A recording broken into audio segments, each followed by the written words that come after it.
कितना सीखा 4। तो चलो प्रश्नों का उत्तर देते हैं। पहला है, नीचे दिए गए शब्दों का अर्थ लिखो। तो पहला शब्द है सलोना। तो सलोना का अर्थ होता है प्यारा पुत्र या प्यारा बेटा। अगला शब्द है बदसूरत। तो बदसूरत का अर्थ होता है जो दिखने में अच्छा ना हो, अच्छा ना दिखता हो। अगला शब्द है ज़मीन। तो ज़मीन का अर्थ है धरती, ज़मीन को धरती भी कहते हैं। अगला शब्द है हताहत। हताहत का मतलब होता है भयभीत होना या डरना। अगला शब्द है नेतृत्व। नेतृत्व का मतलब होता है मार्गदर्शक, मार्ग दिखाने वाला। अगला है दुर्घटना। दुर्घटना का मतलब होता है अनहोनी या बुरी घटना। दूसरा है, दूसरे का पहला है पुस्तक में तुम्हें सबसे अच्छी कहानी कौन सी लगी और क्यों। तो तुम्हें कौन सी कहानी सबसे अच्छी लगी और क्यों लगी उसको यहाँ लिखो। इस दूसरे का ख है, कौन सी कविता अच्छी लगी और क्यों, गाकर भी सुनाओ। तो तुम्हें जो भी कविता बहुत अच्छी लगी उसे लिखो और वह क्यों अच्छी लगी उसको भी लिखो और गाकर भी सुनाओ। अब तीसरा है उत्तर दो। तो पहला प्रश्न है, फूलों का घमंड कैसे चूर हुआ। तो फूलों का घमंड जड़ों की मदद से पेड़ हरा भरा होने के बाद चूर चूर हुआ या टूटा।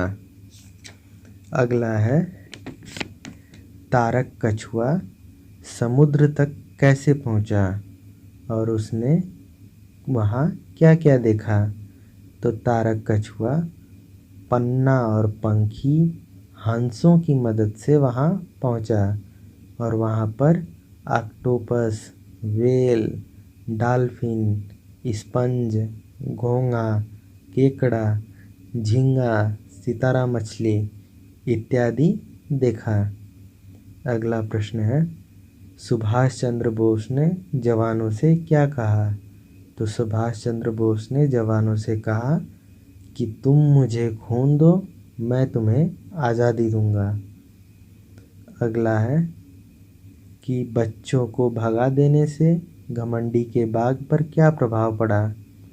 तो बच्चों को भगा देने से घमंडी के बाग में जाड़ा हमेशा रहता जबकि हर जगह वर्षा बसंत होती और उसके बाग में ओले बरसने लगे। अगला है, मेजर शैतान सिंह किस बात में अन्य व्यक्तियों से अलग था। तो मेजर शैतान सिंह को उनकी बहादुरी अन्य व्यक्तियों से अलग करती है। वह घायल होने के बावजूद लड़ते रहे। अब चौथा है, नीचे लिखे वाक्यों में सही विराम चिन्ह लगाओ जैसे इसमें लगा हुआ है। पहला है, तुम शहर कब जाओगे। तो इसमें प्रश्न पूछा जा रहा है तो प्रश्नवाचक चिन्ह लगेगा। दूसरा है, आहा जलेबी मिल रही है। तो इसमें खड़ी पाई। अगला है, इतना बड़ा रसगुल्ला। तो इसमें ये चिन्ह लगेगा। अगला है, रामेश्वरम के पहले रानी बिटिया कहाँ कहाँ गई। तो इसमें यह चिन्ह लगेगा। अगला है, गीता, मीना और सुनील मेला देखने गए। तो गीता और मीना के बीच ये चिन्ह लगेगा जिसको कामा कहते हैं और देखने गए इसके बाद में विराम चिन्ह लगेगा। अगला है पांचवा, इस चिट्ठी में खाली स्थानों को भरो। तो यह चिट्ठी है ऐसे लिखी हुई हैं, जिसमें सबसे पहले मेरी प्यारी गोलू, आज मैंने खूब होली खेली। मैंने सुबह उठते ही खाली स्थान में रंग लिखा जाएगा। मैंने सुबह उठते ही रंग घोला। उसे खाली स्थान में पिचकारी लिखेंगे। उसे पिचकारी में भरकर सबको रंग डाला। सब पूरी तरह से खाली स्थान में या तो रंग लिखेंगे या भींग लिखेंगे। तो सब पूरी तरह से रंग गए या सब पूरी तरह से भीग गए। माधव ने मेरे ऊपर खाली स्थान में गुलाल लिखेंगे। तो माधव ने मेरे ऊपर गुलाल डाला।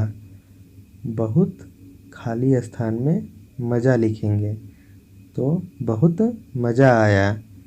तुमने होली कैसे खाली स्थान में मनाई लिखेंगे। तो तुमने होली कैसे मनाई बताना। तुम्हारी सैलू। इस प्रकार से खत लिखा जाता है। अब छठा है, नीचे दिए गए शब्दों में ता जोड़कर नए शब्द बनाओ। जैसे स्वतंत्र, स्वतंत्र का हो जाएगा स्वतंत्रता। दुर्बल, दुर्बल का हो जाएगा दुर्बलता। पराधीन, पराधीन का हो जाएगा पराधीनता। मानव, मानव का हो जाएगा मानवता। अगला है सत्य, सत्य का हो जाएगा सत्यता। अब सातवां है, नीचे दिए गए शब्दों से कहानी बनाओ। जैसे चींटी, तो चींटी के बारे में कोई एक अच्छी सी कहानी बनाओ। जैसे चींटी क्या करती है, चींटी कैसे करती है, चींटी क्या खाती है, चींटी सोती है कि नहीं सोती है, चींटी कहाँ कहाँ जाती है, उसके बारे में कहानी बनाओ। अगला है चावल, तो चावल की कहानी बनाओ। जैसे चावल कैसे बनता है, चावल कैसे मिलता है, चावल कहाँ पैदा किया जाता है, और चावल को कैसे बनाया जाता है और कैसे धान को काटा जाता है, उसे कहानी बनाकर लिखो। अब तीसरा है पहाड़, तो पहाड़ के बारे में लिखो। पहाड़ कहाँ मिलता है, पहाड़ पे कैसे चढ़ते हैं, और पहाड़ पे क्या क्या चीज़ होता है, उसे कहानी बनाकर लिखो। आठवां है इन वाक्यों को ठीक करके लिखो। जैसे पहला है मैं खाना खाया, तो इसे सही से लिखेंगे मैंने खाना खाया। अगला है उसने पानी पी, तो उसने पानी पिया। अगला है चिड़िया डाल पर बैठा, तो चिड़िया डाल पर बैठी होगा। अगला है लोकेश और लता झूला झूलता है, तो इसे सही करेंगे लोकेश और लता झूला झूलते हैं।